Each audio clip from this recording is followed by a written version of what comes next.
Catch Me If You Can is brought to us by Steven Spielberg, starring Leonardo DiCaprio, Tom Hanks, Amy Adams, Christopher Walken, and Martin Sheen, and various other people as well. Telling the story of Frank William Abagnale Jr., who was one of the most famous con artists of the 20th century, and how he stole millions of dollars by forging various checks at various banks across the United States, as well as the continent of Europe, doing it all in a 3-year time span in the 1960s before his 19th birthday. Sound far-fetched? Here's the thing though.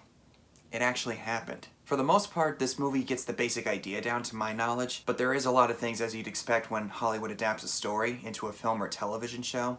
A lot of it is embellished or dramatized for entertainment purposes. Anyone who has a problem with that needs to realize that it comes with the territory of Hollywood. In comparison to some other entries in Spielberg's filmography, this is one of his most underrated pieces of cinema. Very small and quaint, but very delightful as well. Came out in the year 2002, where the cinematic landscape was very different from today, where a story like this got a lot more mainstream attention. Well, when it came to being released in theaters at least. Nowadays, you'd probably see something like this on Netflix or Hulu. When you talk to film buffs, a lot of people tend to view this as very underrated, and it even led to the eventual adaptation of the story of a Broadway musical. If I had to rank Steven Spielberg movies, I would put this somewhere in the top 10 category. This film, as I said earlier, is very quiet and simple, but very poignant with its emotional weight. DiCaprio was already famous for movies like Titanic and Gilbert Grape, and he still maintains that boyish wonder throughout this movie that naturally women would be drawn towards, and he uses that to swoon over various women that he goes to see at the banks that he steals money from. Starting out in the movie as a 16-year-old boy who seems to have a very nice, quiet family life. Mom and dad seemingly have a happy marriage, his father is very well respected by people in town, but then his past actions with tax fraud,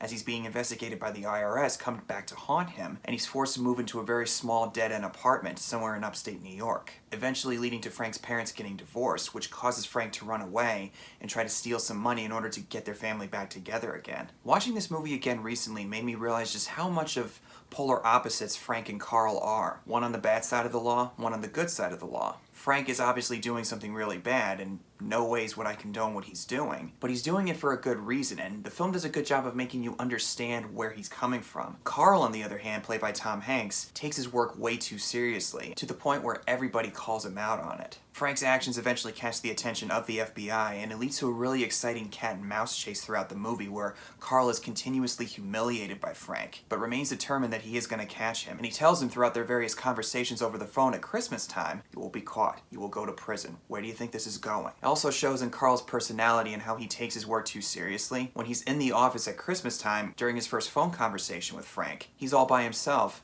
Everybody else went home for the holiday. Eventually it's revealed in the movie that he has a daughter and that he sees her every now and then. But in a lot of ways he grows to really like Frank and respect him, and eventually leading to him recruiting Frank into the FBI when he discovers that his skills and his ability to see a fake check from a mile away might be useful to the financial crimes unit of the FBI. That first phone conversation they have, little things that Tom Hanks does in that scene always put a smile on my face. He's always great in every movie that he's in, even if the movie itself is not that good. I've never seen him be bad in a movie. You didn't call just to apologize, did you? What do you mean? You have no one else to call. Oh. And as he's turning on the radio again with that Melikaliki Maka, the Hawaii Christmas song by Bing Crosby, morning night, sporting that Boston accent like a true professional. Also, this movie helped me realize who Barry Allen was when I watched the Arrow TV show many years later. When Barry Allen, played by Grant Gustin, shows up in one episode of the first season of Arrow, and he says his name, Barry Allen, it clicked something in my brain, and I had to try to remember, where did I hear that name before? And then I remembered when Frank is posing as a Secret Service agent when he meets Carl for the first time in that hotel room. I popped hard for that. It actually provides a clue for Carl when he has a conversation with this waiter at this diner that he's eating at. Learning that Barry Allen is the Flash, Frank is into comic books, therefore he's a young teenager, which gets him one step closer to figuring out who he is. With Frank's upbringing, seeing his father getting into trouble with the law and doing various things in order to get what he wants, bribing someone with a piece of jewelry, must have slipped right off your neck. Which Frank uses that same trick later on, or at least tries to, but ultimately it backfires. But we also get to see how he starts off on his first con by posing as a substitute teacher in his French class at his high school. To him, breaking the law or doing something that he shouldn't be doing seemed normal to him. Reminds me of this interview on 60 Minutes I saw a long time ago with John Gotti Jr., who was a famous mobster in the Gambino crime family in New York, when he talked about how we take care of our own problems, you don't call the cops for nothing. The interviewer asked him, "You didn't think that was considered a bad thing?" "No. The guy right next to you is a car thief, the other one's a bookmaker.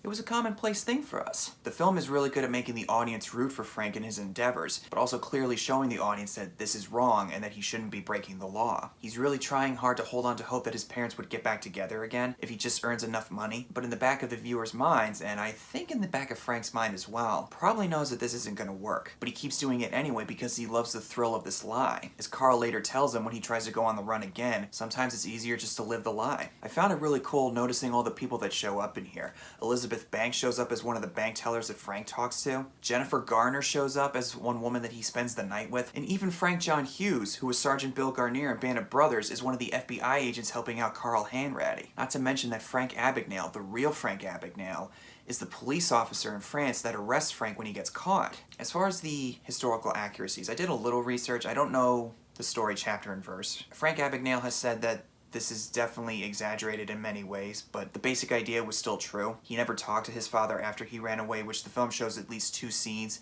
with him conversing with his father. And Carl Hanratty is based on another FBI agent that was chasing Frank the entire time, just with a different name, similar to Jonah Hill's characters in Wolf of Wall Street and Moneyball. As for Christopher Walken, he's just one of those guys where when I think of the word eccentric, Christopher Walken comes to my mind, because on my end, he just has that aura about him. It's a small supporting role, and his relationship with Frank becomes more and more strained as the film goes on. And I think it's in vein of what Spielberg had in real life with his own father. If you watch a lot of Spielberg's movies, you can see the similar pattern that he had a very broken relationship with his dad for most of his life. And I think in that way, this movie was very personal for him, as well as other movies like War of the Worlds with Tom Cruise, and maybe to a certain degree Lincoln when Abraham Lincoln is clashing with his son Robert Todd. The one line I remember the most from Christopher Walken in here, see all these people staring at you?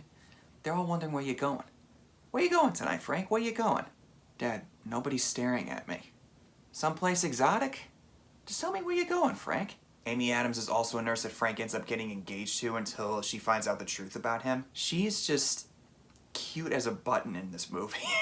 That's really cheesy coming from me, I just realized, but Amy Adams has been good in everything I've seen her in. And even though this is a small part, she is adorable in this one, and not to mention really cute, but I digress.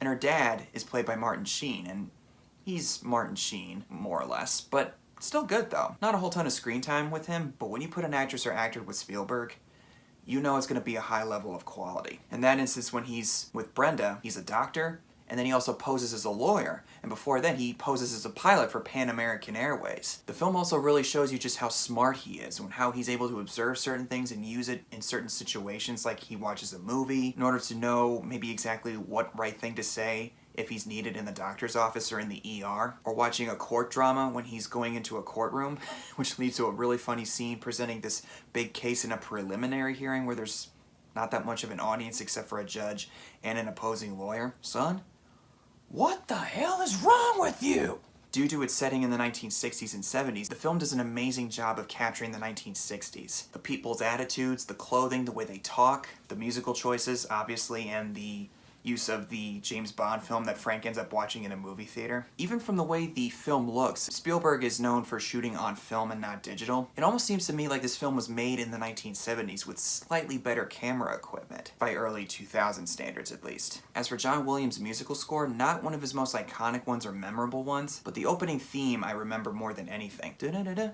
da-da-da-da. And the animation style that's used in the opening credits is something that I recognize at least. But also, right after that, they show this scene where Frank and these 2 other guys in these pilot outfits go on the show called To Tell the Truth, which I guess was a famous show at one point in time in the 1900s. It's only in the opening scene, and the film never goes back to that again. I've always found that kind of odd. You would think that maybe they would cut back to it and give it some payoff at least. It's a nitpick, I don't really care. I realize I probably spoiled a good chunk of the movie for you if you haven't seen it, but the film's been out for over 20 years, so you've had more than enough time to see it. But if you haven't, I strongly encourage you to do so. In fact, the film's tone almost kind of reminds me of The Terminal that he did with Tom Hanks 2 years later. But we shall save that for another time. We'll wait, if you catch what I'm saying. I doubt anybody got that reference, but whatever. So those are my thoughts on Catch Me If You Can. Thank you guys so much for watching. Comment below and tell me what your thoughts are. Stay tuned for more reviews I got coming up really soon. I'm still going to be doing a review of Lethal Weapon, and I actually might even do a review of Ant-Man, well, a revisited video of Ant-Man, like 6 or 7-ish years later, however long ago that was. 6.5 years. Whew. Time is flying, guys. Make the most of it. I might even do a review of the second Ant-Man, because I realized I never got around to it when it came out. I remember not really loving it, but we'll save that for the review. With the newest Ant-Man coming up soon, thought it was an appropriate time. So thanks again, guys, for watching. I'll see you in the next one.